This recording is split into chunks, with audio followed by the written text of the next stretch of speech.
the contributions of black women. The whole world is feminist. South African economy is based on that. You pay, what is it? You pay for domestic workers. It's ridiculous. Yeah, 1.5. It's just ridiculous. I mean, we know it. And part of us start participating in this, right? Yeah. We pay the minimum amount, barely keeps this feminism. So I know what would happen then if they withdraw their labor. But I want to ask you this because I'm going to read this book from cover to cover, and I think Hugo must have benefited immensely from including you as an editor. What kinds of institutions or departments of relationships with supervisors or with your students do you imagine? I'm sure you have touched on this. What do they look like? Thank you. I'm going to the back in the center. Okay, thank you very much. I think my question is covered, but I'm not sufficiently sure, so I'll ask anyway. I want to focus on the issue of systematic social violence and oppression in the context of racism. Speaking about black on black. And I want to find out if does the book cover sections that speak about racism, and perhaps someone can say my definition of racism or understanding of is insufficient. But it would be irresponsible of us to think that racism can only be a thing of white on black and skip the fact that it can also come from black on black. Because someone can be black according to pigmentation and the color outlook, but their psychology and state of mind behaves like a white person, or rather behaves like a racist. Someone gave a mention that we must perhaps get black women or black people into spaces of academia. We have a black government that is oppressing black people. The Auditor General is coming next week. I'm going there. You've got things to say. With a black government, I saw serious numbers of 7.1 billion. Black government, it's black on black. Second, accent. To what extent are black people themselves guilty of judging each other on the basis of accent? Because I know that thing from high school. The one who trains the most is praised and is the smartest. Yes. Last question.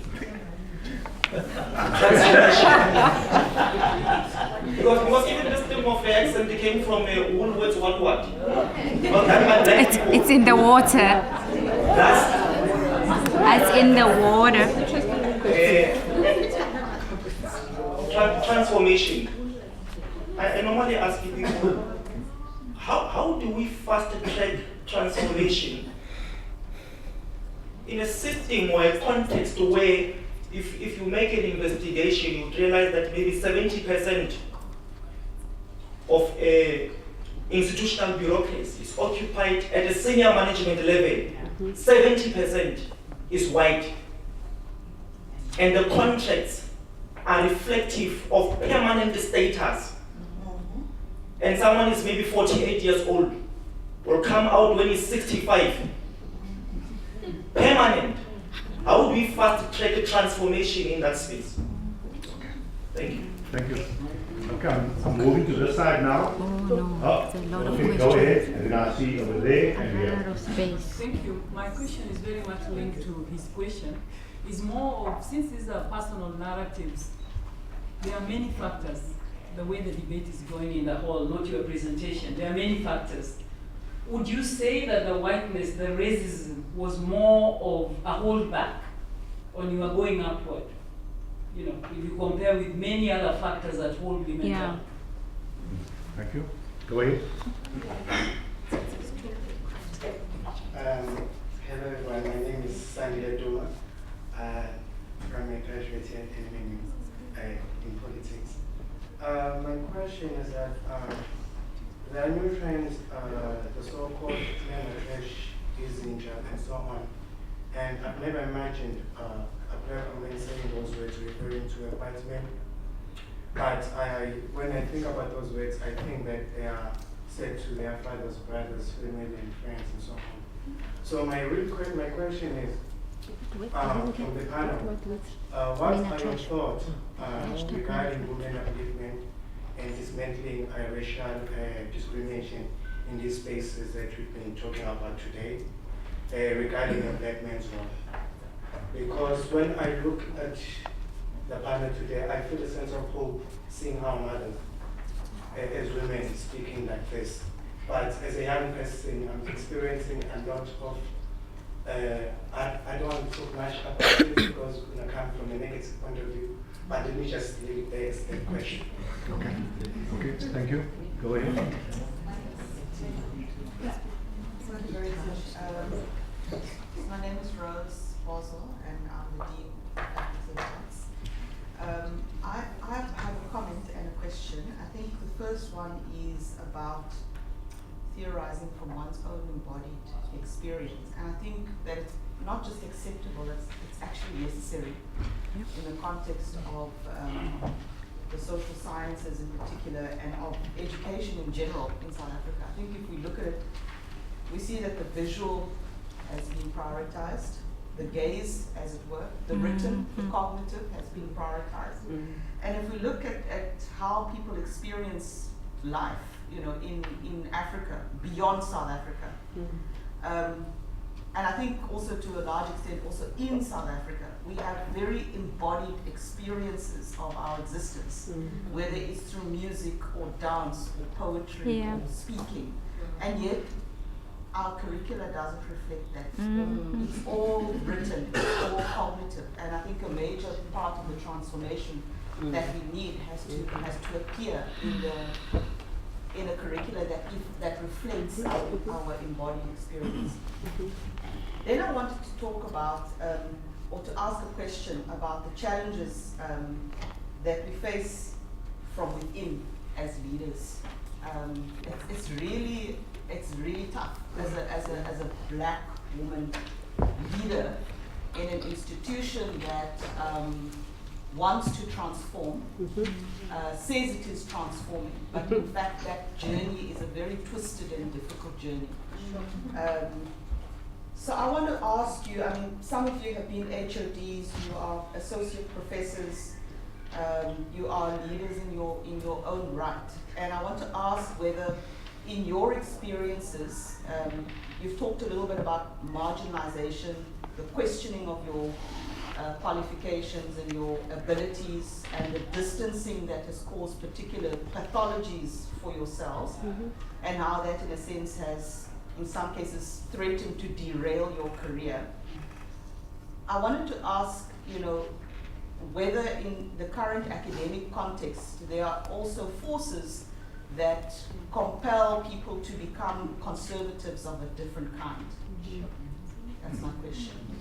Okay, thank you. There is one person at the back who had a hand up all the time. I'll let her do the question, and then I'm going to come to the panel. I thought you did. This is not a question, but rather a comment. I just wanted to say, as a young black woman myself, I just wanted to say that, and as a young black woman understands like the power of representation. I'm currently in awe, and I really appreciate this knowledge sharing experience. And I just want to say thank you for just telling me to occupy and to be and to claim even the small spaces that I navigated. So thank you.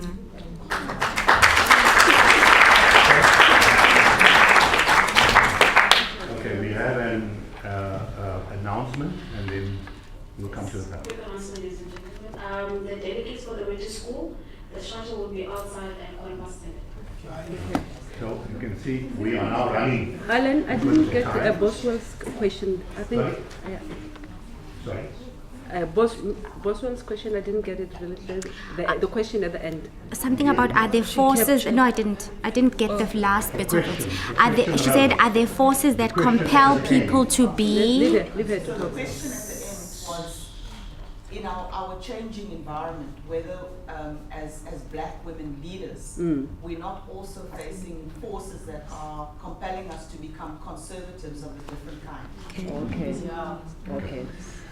Colleagues, we are now going to close off. I'm going to ask the panelists to both answer the questions and then also to incorporate any kind of closing statement or remark you would like to make. So in any order. Okay. Go ahead, please. Okay.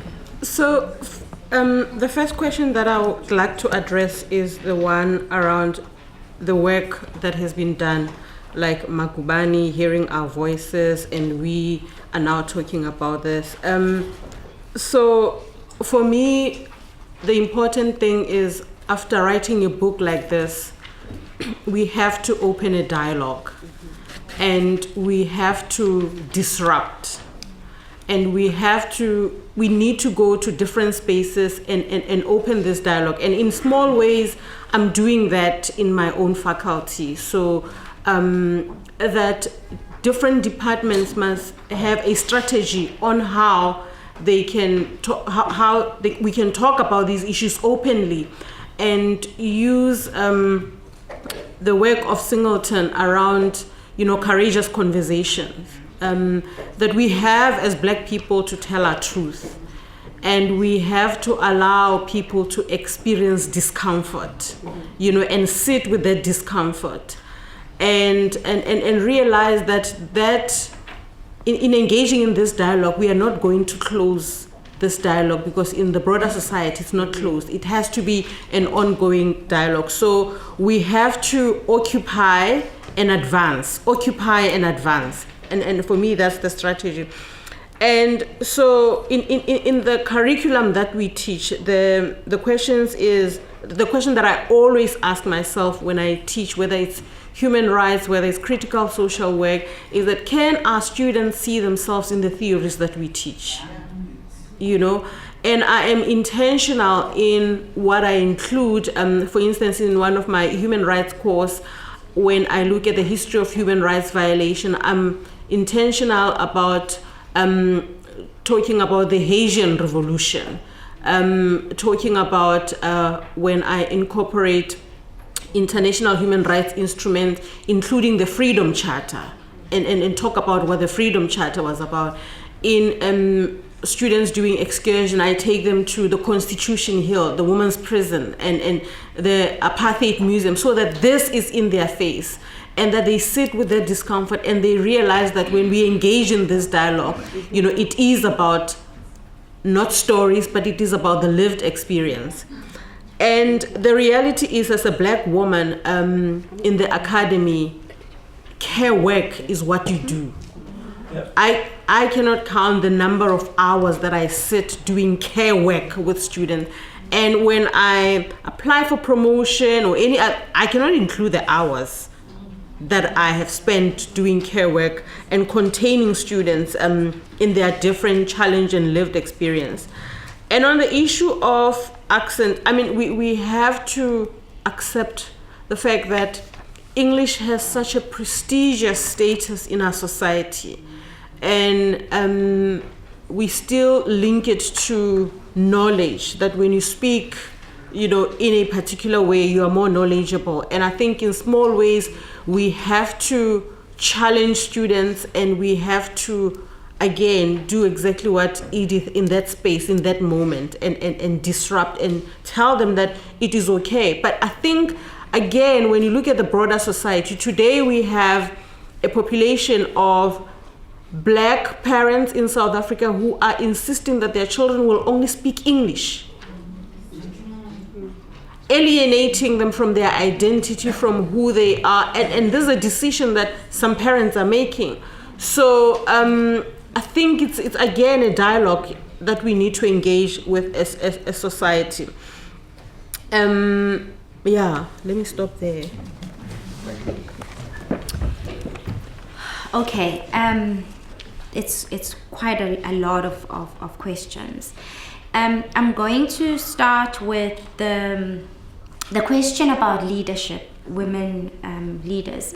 That are there forces that force you to become a conservative in a different way? I always think about, and this, I think this is the only reason I forgive, is that there is such a need for self-preservation for Black women when they take on leadership positions, because there are no numbers for you to feel like there's safety in numbers. So you've broken the ceiling, and when you're there is this constant glaze on you, and you have to perform what you're trying to make sure that you meet a certain mandate, which you probably aren't in agreement with, but try to fight to change the system at the same time. And I find that very, very difficult. The institutions fight you in many, many ways to make sure that you do not disrupt. And one of the leading, or one of the best ways, I call it the best ways that they fight you, is to label you, start labeling you. You are prickly, you're angry. I'm an angry Black woman. And I always say this, I started wearing that label with pride. Because the only way that I could occupy the space was to accept that the fact that you've labeled me an angry Black woman means I am disruptive. And I need to be disruptive. I can't be here and allow the status quo to continue so that you can remain comfortable. So it's okay. If you say I'm an angry Black woman, bring it. It means I'm doing what I'm supposed to be doing in this space. So I agree. But the most difficult part, or the tension, happens when the very same Black women in leadership positions start being the oppressors of others. They don't press the elevator down to come and collect the rest. They keep the elevator at the top floor, and then they start changing the requirements for others to reach the top. So you will get Black women leaders telling other junior Black women that I need you, they couch it in a way where I say, I need you to excel. So I want you to publish 5 instead of 3, instead of what the requirements require. But you're managing a department with Black and white women. So you're allowing white women to get promoted with the requirements that are in the books. But you're expecting the Black woman to jump through hoops. So that's the biggest problem that happens. And but they couch it so nice. I don't want there to be any loopholes. I want you to just excel. But no, actually, you're supposed to be treating all of us, following the regulations, following the protocol, following whatever is everybody must be treated the same way. And that happens, but most of the time it's because of self-preservation. The issue about privileges as a Black man and the unpaid work that Black women do. There is so much that I can say about that. But basically, what I imagine a university to be, what I would like to see a university to be, and what I would like my engagement with my students to be, is to be the same as for everybody. Why must I, as a Black woman, be teaching exactly the same as all my other colleagues, supervising exactly the same way, but over and above that, I must be the nurturer, the mother. The students are constantly knocking on my door. And because I know the context, I know their struggles, I can't say no, but then that bogs me down, and I can't then publish because I'm spending so much time trying to solve everybody's problem, and it's expected. You're supposed to take care of people because that is what a Black woman is supposed to be. You're a nurturer. You are a nurturer. Knowledge production must come secondary to you. So that's my input on that. 10 years ago, a book was published. 10 years later, we published the book. We're not going to stop. That shouldn't stop us from carrying on. We must just keep archiving. But what Tlale said for me is key, is that we write and we shout, we speak. We know we are vulnerable as we do these book tours. We know. We get comments from people that, the most stupid comment we got was, why is this book getting such Attention. When black people are publishing good research and they're not getting as much, and I'm like,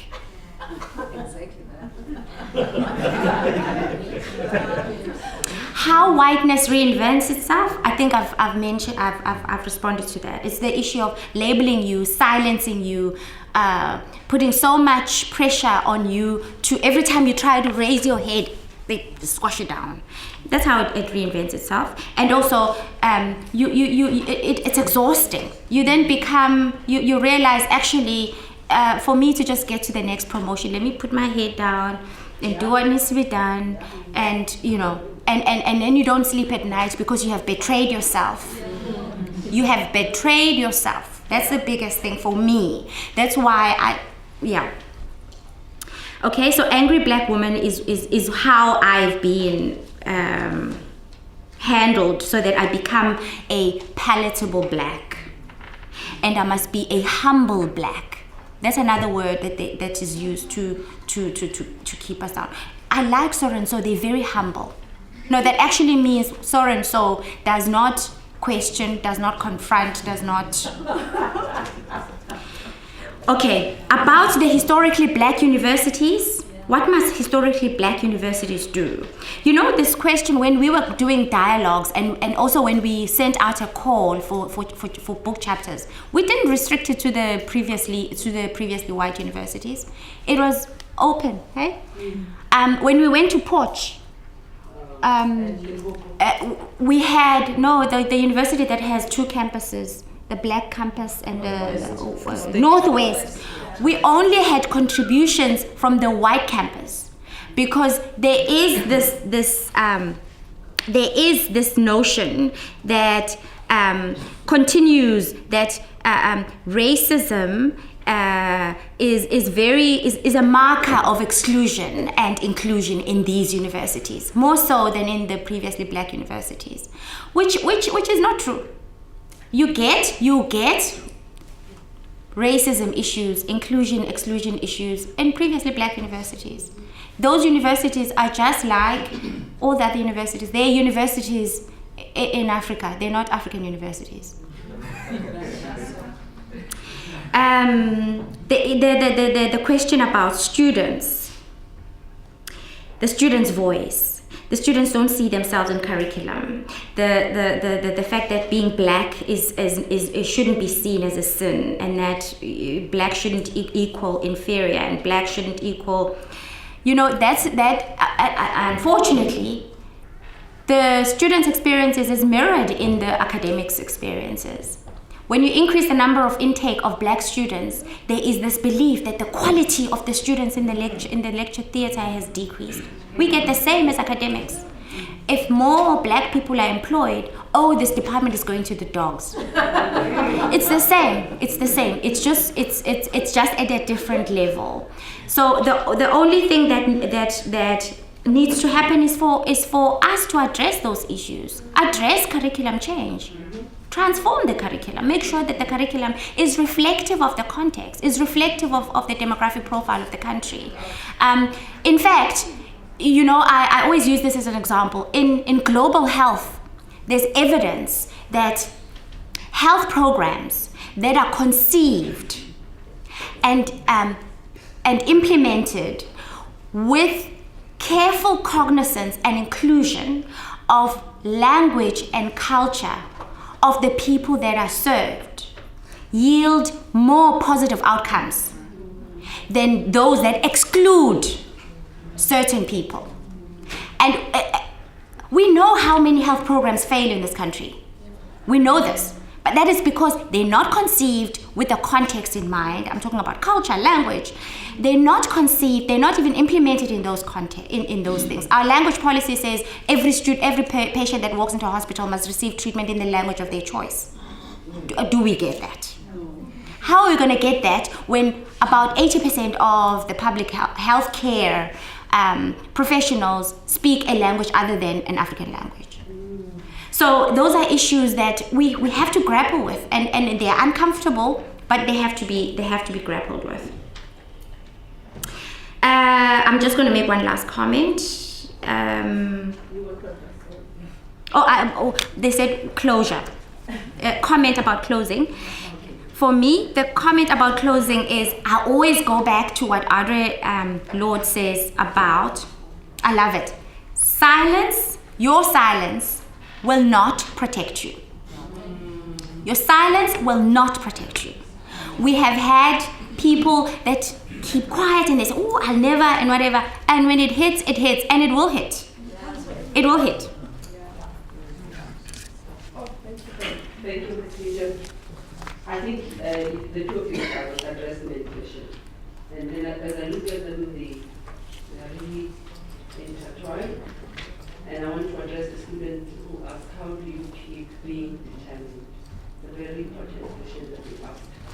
And for me, the first thing, learning to unlearn in order to relearn.